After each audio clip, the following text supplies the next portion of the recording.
For many survivors, this national conversation has been a rehashing of trauma and lingering questions. If I come forward, will I be believed? If I choose not to come forward, am I still strong and supported? Am I in control of my own story? We're here to say definitely and defiantly the answer is yes. You are heard, you are believed, you are supported, and this is your story. Survivor Empowerment Day is your day to know these truths and know that you have power to change the world. We've seen examples of your power captivate and inspire a nation.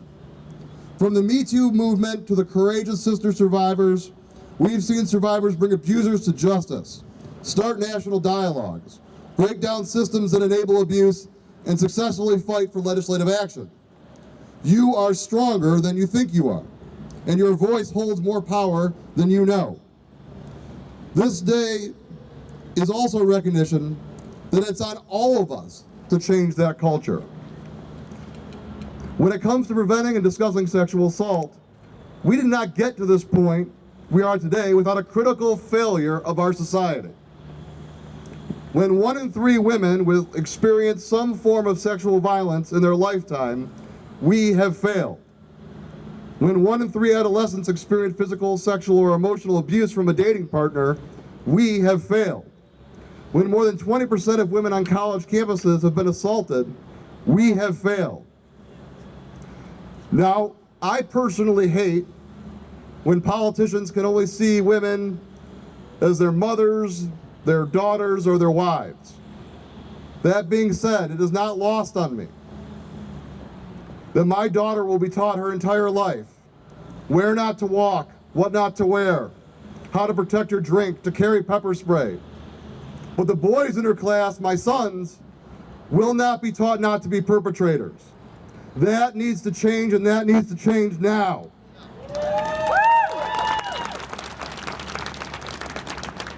We are clearly missing something in our culture. What's missing is an early introduction to the idea of consent. From an early age, we need to be teaching our kids, every person, every single person has a right to their own body. Before they reach any conversation about sex or relationships, our kids need to know the concept of affirmative consent. People always get confused about this. They talk about, well, we can't talk about sex. Well, first of all, we don't need to talk about sex necessarily.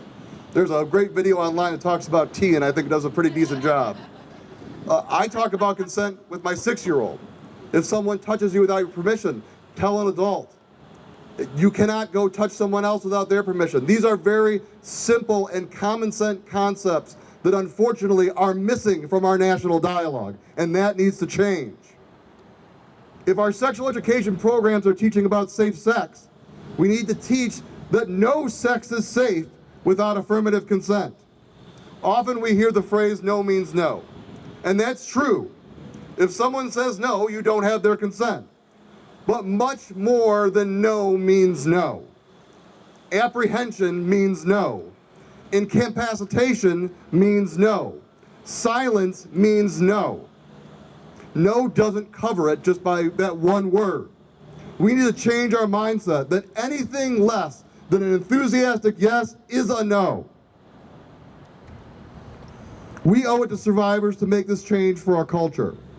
Because until we change our approach to teaching and talking about affirmative consent, we will not be doing everything we possibly can to prevent sexual assault. How can we educate young people on these issues is the first step in creating lasting cultural change to end sexual assault. But survivors can't do it alone. The Nassar case created an army of survivors, but unfortunately that army grows every single day with the epidemic of sexual assault in our society. You all are an army of survivors, and we will fight for justice, but justice is not enough. We must change our culture and change our world so future generations don't have to fight for justice or have their agency and autonomy stolen. If young people we've already heard from today, these wonderful young people, I have no doubt that this generation will be the one to break down the systems that enable abuse and silence survivors. Because of your voices, your courage, your relentless passion and push, I know that my children's generation will be growing up in a world made better by you. To the survivors here today, those that have told their story out loud, those that have told their story on the national news, and those that have only been able to whisper their story to themselves, I want to thank you. This day is dedicated to you.